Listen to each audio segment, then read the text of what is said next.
Hey there, welcome back to Passing on Passion, a Kokora podcast. I'm Josh Butcher, Chief Marketing Officer at Kokora Performance, and I'm joined today by one of our most exciting junior drivers, Zak O'Sullivan. Hey, Zak. Yeah, thanks for having me. No worries, you good?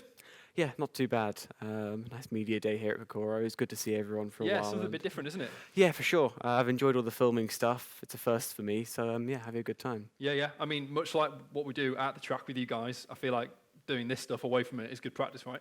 Yeah, definitely. I think, especially before the year, obviously, as the year starts, all the championships, other media days, I think there's a bit of media duty, so it's definitely good to get some practice in. Yeah, nice. When's your British F3 media day? It's coming up, right?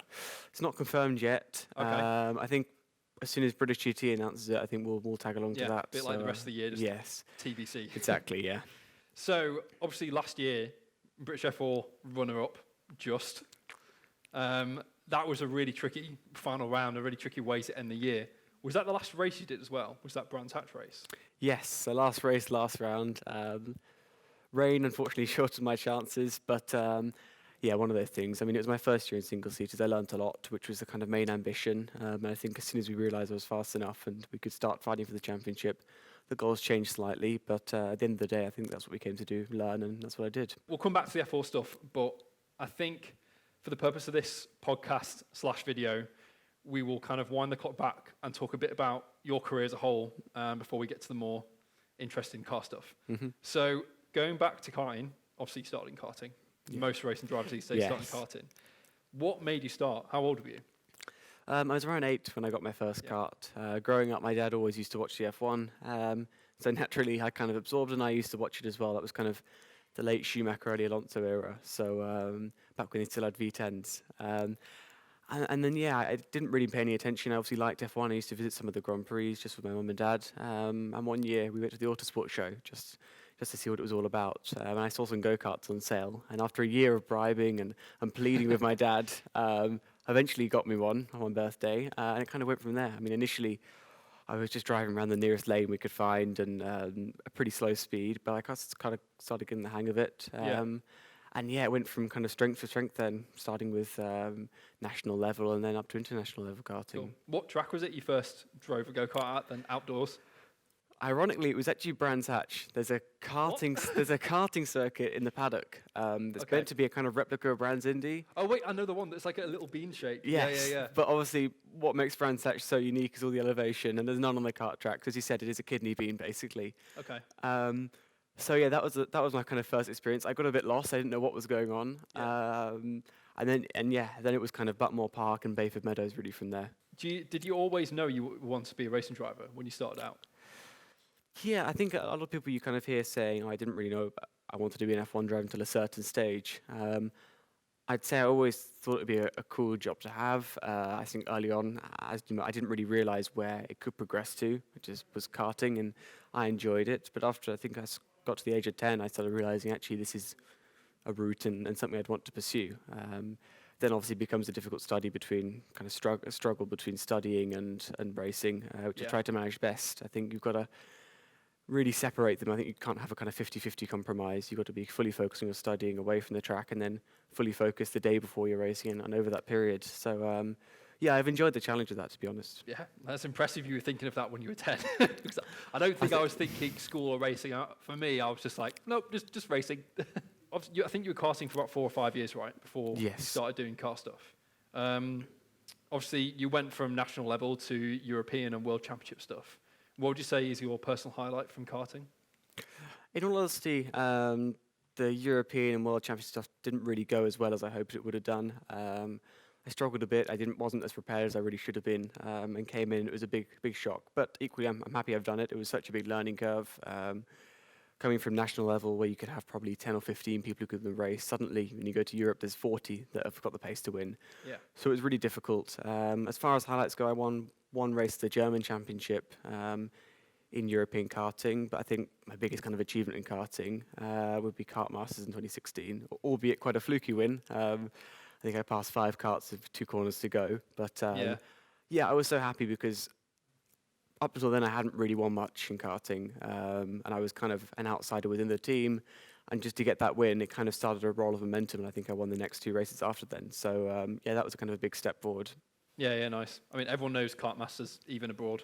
That's kind of that one British race that everyone wants to come over and win. Yeah, exactly. The final is just chaotic, and especially at the time, there were no bumper penalties in Miami Ginettas, so it was as soon as the state race started, it was kind of a 15-kart train of the leader Wow, defending okay. and then getting pushed past the corner. So Yeah, what do you make of those bumper penalties they get now? I think it is the way forward. I mean, I personally learnt a lot. I think if I did Miami Ginettas with bumpers, I wouldn't have learnt as I think much. it instills an element of restraint that maybe is useful when you jump into cars. I think so. Yeah. I vividly remember going into a lot of the hairpins at PFI with my rear axle off the ground whilst leading, but it was one of the things you expected. So you kind of got toughened up really racing in the UK. Yeah. I think that's helped throughout my career and anyone who did UK racing. I think in general, I think Brits have quite good racecraft. I think it comes initially from the karting side Yeah. of it. So speaking of racing in the UK, obviously in 2019 you made your car racing debut.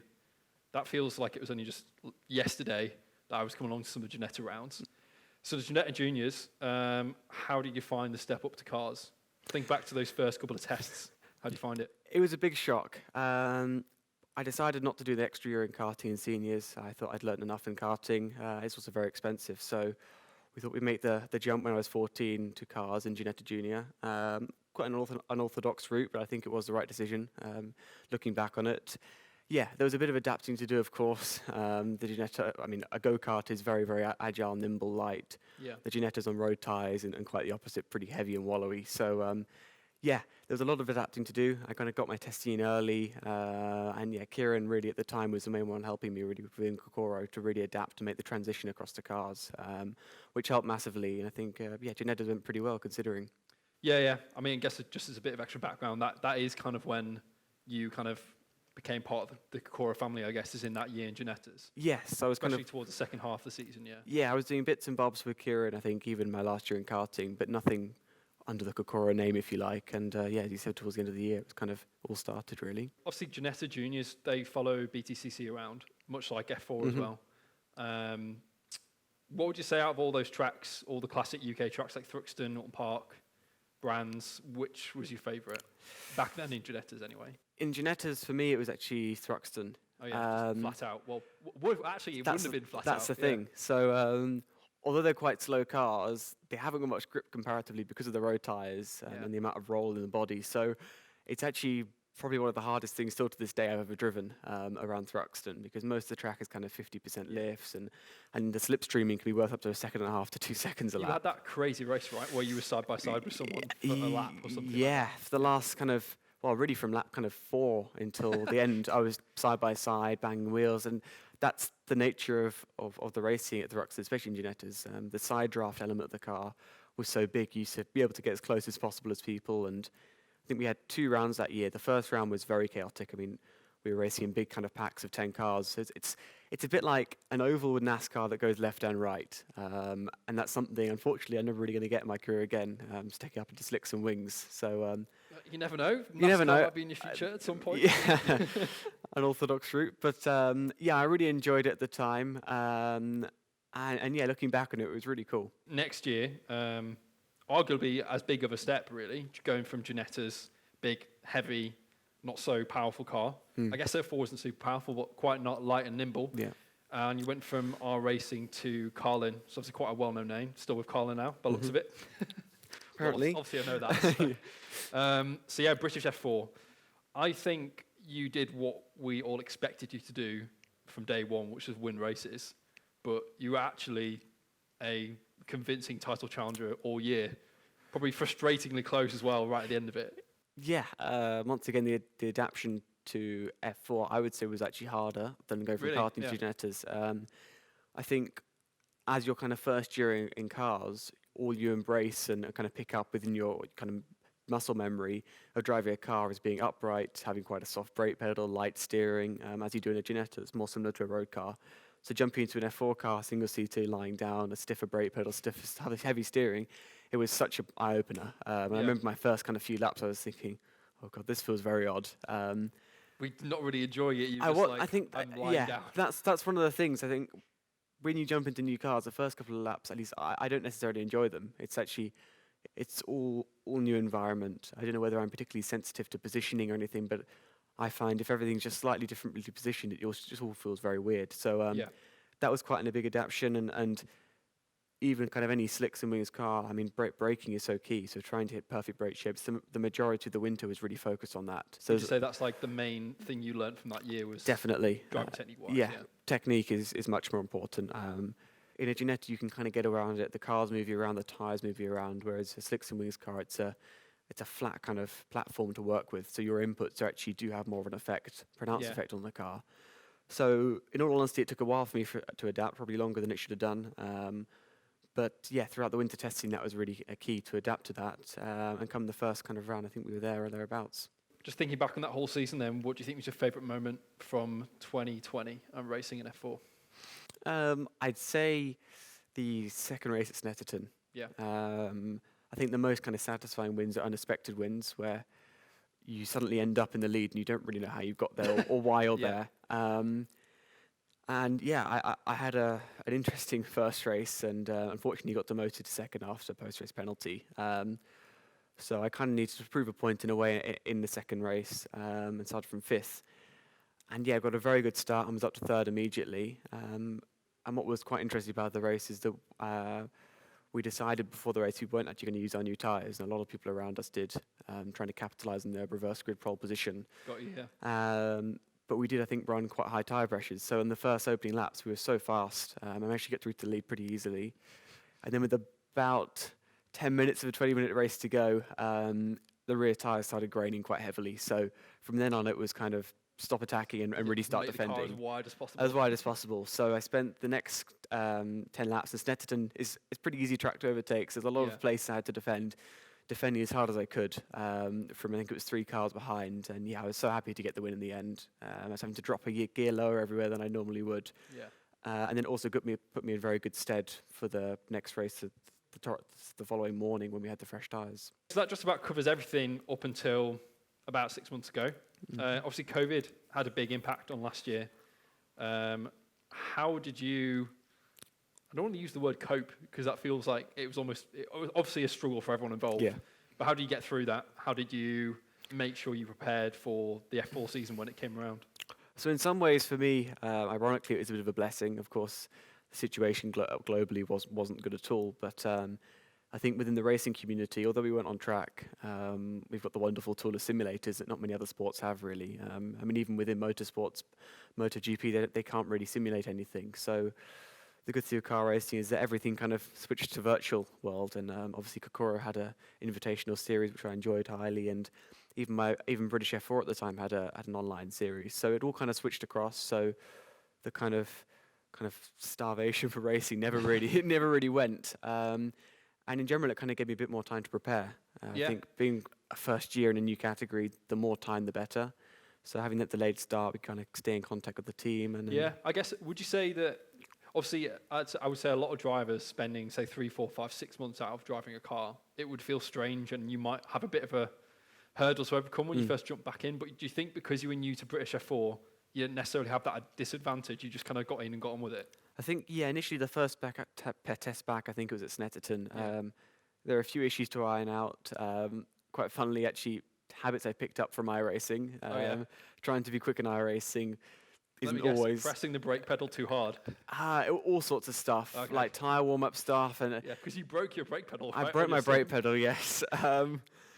So yeah, it was a bit of adjusting to get used to different brake shapes, etc. So once that was sorted, I worked hard with my engineer, Anthony, and we got that sorted before the first round. So I think it actually did help in general. But in the same sense, other people had more time to prepare. So it would have been interesting, I think, if we could have even only just done the first round and then gone into lockdown and kind of left the championship kind of set and frozen before we went to round 2. But Yeah, we're interested to see how differently it would have played out if people have had a chance to get probably a more crazy race in with nothing to lose and then time to sit on it. 2021, how have you been preparing?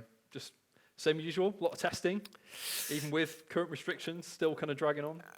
So obviously due to last year's pandemic, British F4 season had, as most championships did, finished pretty late. I think it was the end of November, which for motorsport was pretty late. And then, I pretty much already then decided that British F3 was the right step up. So it was trying to get testing. I think I only did about 4 days before the end of 2020, which is usually less than you end up doing on a normal year. So It was Snetterton you first drove the Snetterton, BRDC yes, F3 car. and then a couple of days at Alton Park. So yeah, usually you get a bit more time to adapt. So that was tricky. It all got kind of cramped into a smaller schedule. So by the time I knew it was Christmas, and then the kind of obligatory off period that everyone has until kind of the end of February, really. And this year it was even more delayed. I think some of the tracks were slightly out of schedule with kind of resurfacing over the winter. So in general, kind of the winter period, it was all about kind of staying on the sim, trying to stay sharp as best as you can. Of course, being in a car is the best way to prepare and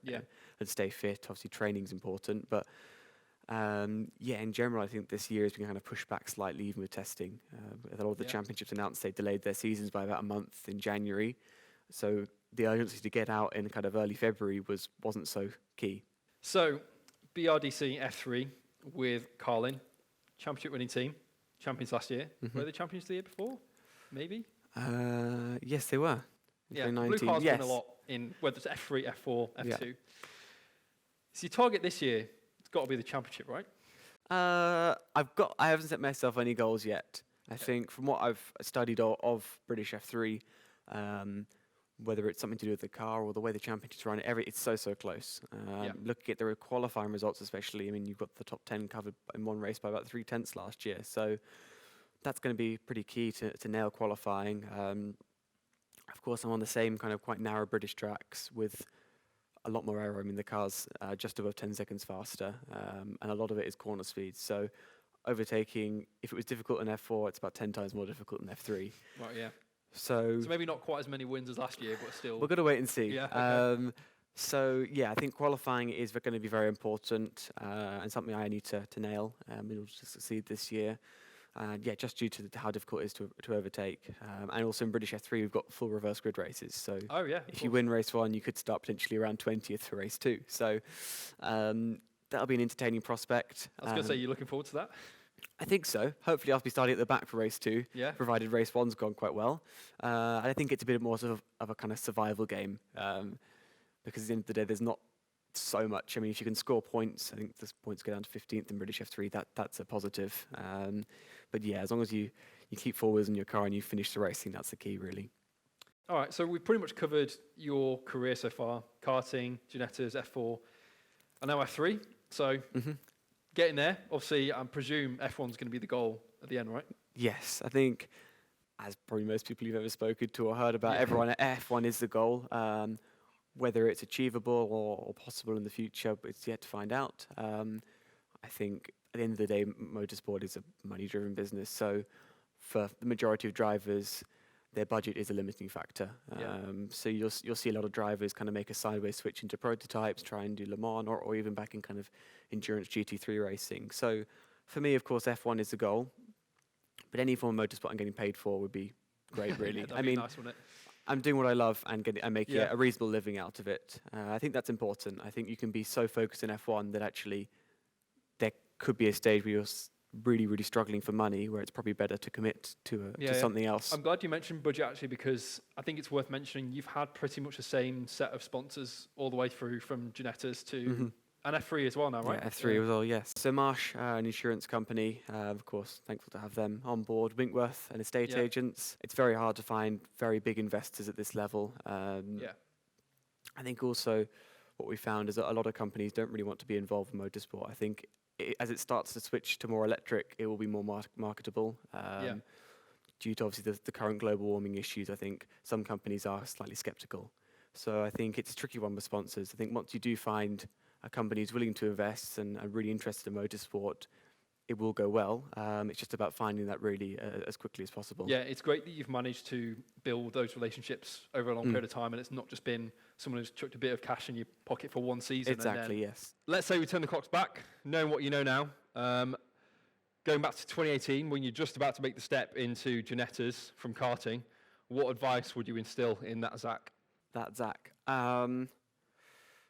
Well, firstly, I think I should have got into sim racing slightly earlier. Okay, interesting. I think that I got in kind of at the early start of my Ginetta year But it definitely helped. I think sometimes the models aren't completely accurate, but that's what the team simulators are for, and proper professional simulators. I think home sims really provide keeping you sharp in the winter with racing and many racecraft. I remember when I first started Ginettas, obviously going from karting to cars is a big step, racecraft-wise. You can't be as committed, you can't dive around as much because it's a lot of mass to move around with you. Yeah. So I did a lot of stuff with Kieran, really preparing just before the start of the Ginetta year, and it definitely helped a lot to know all the places, what you can and can't do, and especially Ginetta racing is pretty robust. So yeah, I think get into sim racing a bit earlier. Anyone who's watching, if you haven't got a sim, buy one. If you know someone, you can borrow one off, get one. Get into iRacing.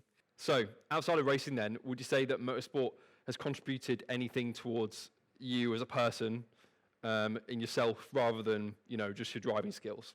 I think from a young age, even when you start at 8 years old, you're always communicating with adults, whether it be mechanics or even the dads of other drivers. So you definitely mature pretty quickly. I think I was exposed to everything quite young, which is a good thing. And not even that. I think it's just it gives you a lot of discipline. I think if you need to succeed in motorsport, you have to be very disciplined on and off the track. I think especially off the track, not even with your training, but even notes, just really, really focusing hard and attention to detail. So that definitely taught me a lot of how to kind of work with people as well. Because sometimes you are put with people you don't necessarily like or get on with initially, but you have to adapt and you have to work with them because you can't have it your own way always. So a couple of years in karting, I wasn't really with the mechanic I wanted or the engineer, and I just had to work around them and really work to suit them rather than my needs, which is key because some people are set in their ways and don't want to change. You have to work with them rather than against them. So I